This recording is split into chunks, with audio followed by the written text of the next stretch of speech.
Welcome to the Beau Show, your home for faith, family, and freedom. Iran is back in the hot seat with the death of 22-year-old Mahsa Amini, who was arrested by the regime's morality police for violating the Islamic Republic's strict dress code. Her family claims that her body was badly bruised after being placed in police custody, merely for wearing her headscarf improperly. U.S.-based human rights monitor HRANA states that at least 233 protesters have been killed since September 17th. 32 of those are under the age of 18. What is very palpable and noteworthy about these protests is that they are coming from young Iranians. Iran is a relatively young country in terms of the average age of the population. And this population has become weary of the draconian Iranian regime. Demonstrators chanted, "Down with the dictator," and women chanted, "Women, life, freedom." Students have been protesting and rallying in their respective universities. Iranian women and girls have been removing their hijabs in the streets as a display of solidarity with Mahsa Amini. Even oil workers have joined the protests. This has been the greatest challenge to the Iranian theocracy since the 2009 Green Movement. However, Iranian authorities dismiss these protests as some sort of plot by the West, but they have no proof of it because, like most things, they refuse to acknowledge the autonomy and the will of the people who are crying out for freedom. The West has only provided the template for such a hope. Human Rights Watch, which monitors rights abuses across the world, states, quote, "Iranian authorities continue to repress their own people. The country's security and intelligence apparatus, in partnership with Iran's judiciary, harshly cracked down on dissent, including through excessive and lethal force against protesters and reported abuse and torture in detention. Impunity remains rampant, and Ibrahim Raisi, a serial human rights violator, took over the presidency in unfair and unfree elections. Deteriorating economic conditions due to U.S. unilateral sanctions, government policies, and the impact of the COVID-19 pandemic have increased poverty and reduced living standards for millions in Iran," unquote.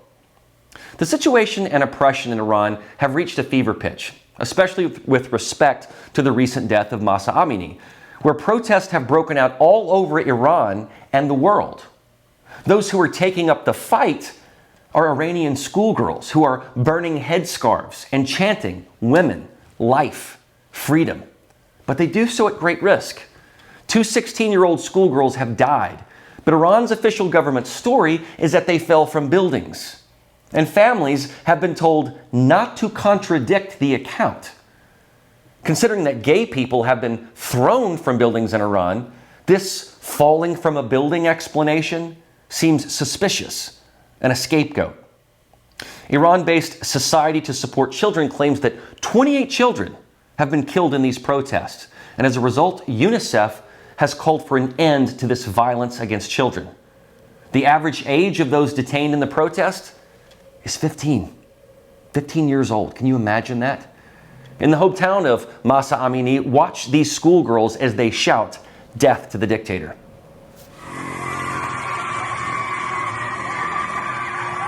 اینجا سقز 12 مهر 1401.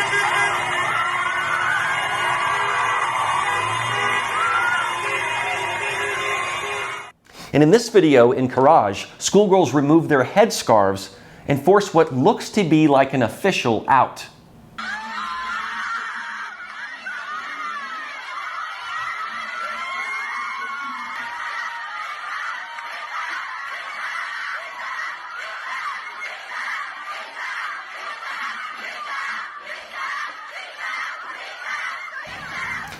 And take a look at these students who reacted to a volunteer member of Iran's Revolutionary Guard who came to speak about the protests.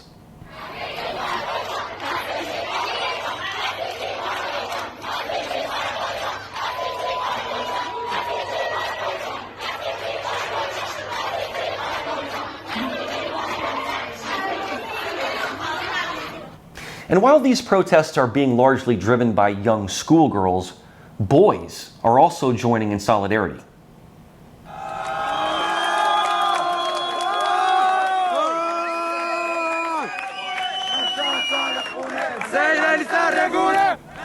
Some men can also be heard chanting "death to the dictator" along with the girls during protests. An elderly woman is seen clapping along in a video where girls shout "freedom, freedom, freedom." It seems that Iran's future may reside in the determination of teenage girls, tired of a brutal regime. But the regime accuses the girls' exposure to the internet as the reason. And this is how the regime deals with these women.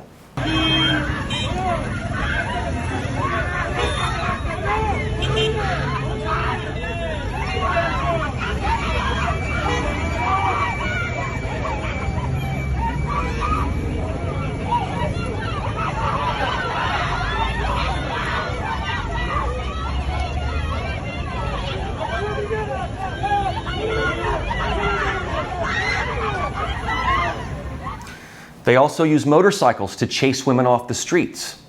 That's why this narrative that Mahsa Amini died of a natural heart attack and not from the injuries that led her into a coma is highly dubious.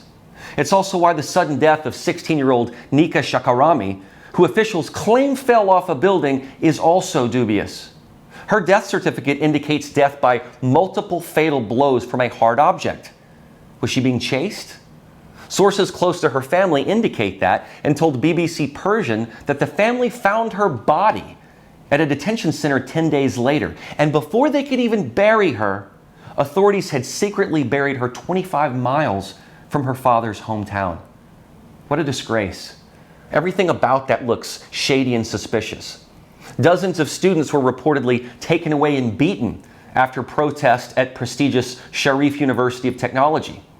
Ayatollah Khamenei finally broke his silence, giving his full support to the police and authorities quelling the protests.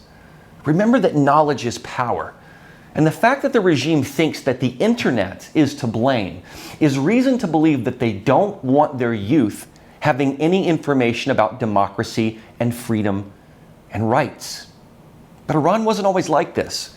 Before the Islamic Revolution in 1979, Iran was ruled by the Shah, who, although he repressed political dissent, allowed a degree of cultural freedom by adopting some Western ideas. Take a look at some of these photos from the 1950s and 60s, when the Shah was in power. The women, as you can see, have no headscarves on at all. The Shah banned religious veils in public, and they encouraged women to get educated. It's almost like the exact opposite of the Iranian Islamic regime now. Iran was relatively westernized and men and women mixed freely. Look here at Empress Soraya. Iran became a popular destination for celebrities and heads of state.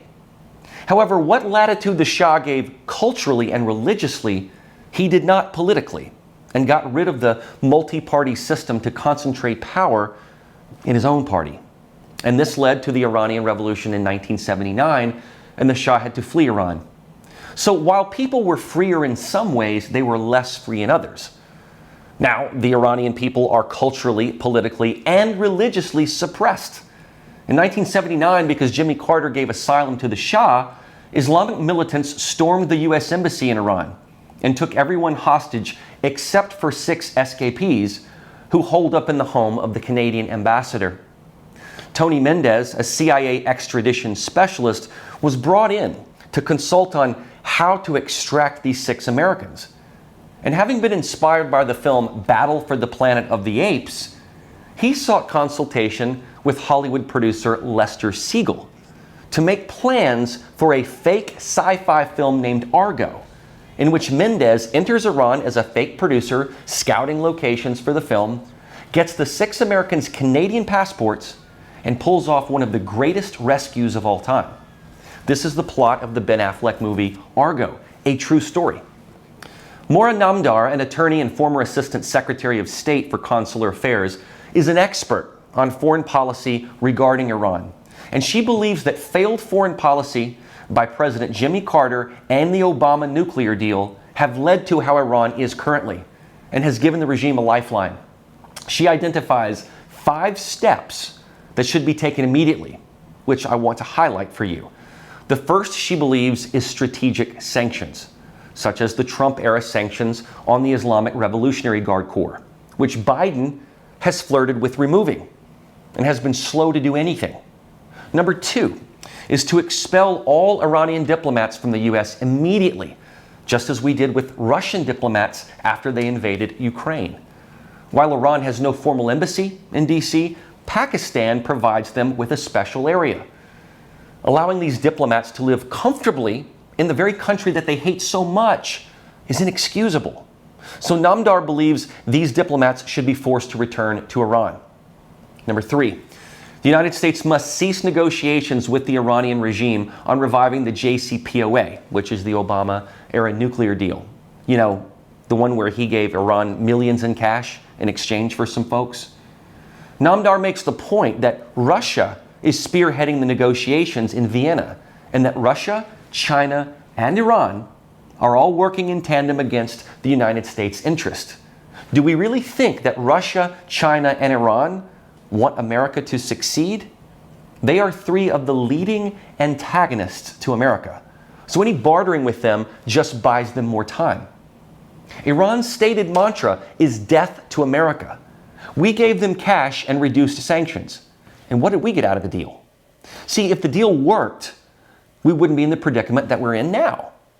Remember that Trump put an end to Revolutionary Guard General Soleimani. And I do mean an end.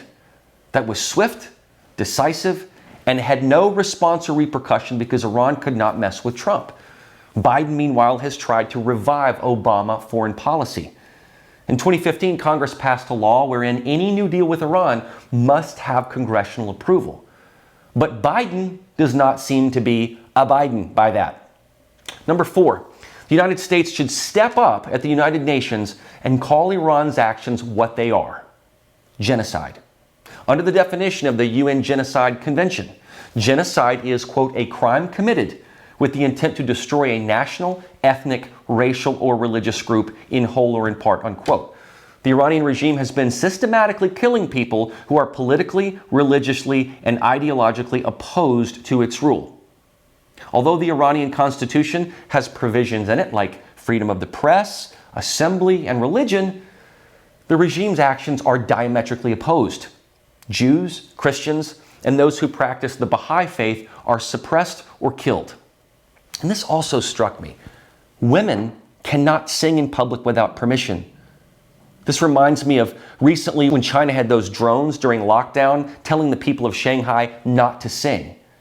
Remember that music is a transformative force. And when you can't sing, you can't express yourself. Finally, number 5, Namdar says the United States must voice its support for this organic movement, that its origins are not in DC or Paris, but in the streets of Iran itself, and that the propaganda being released by the regime is inaccurate.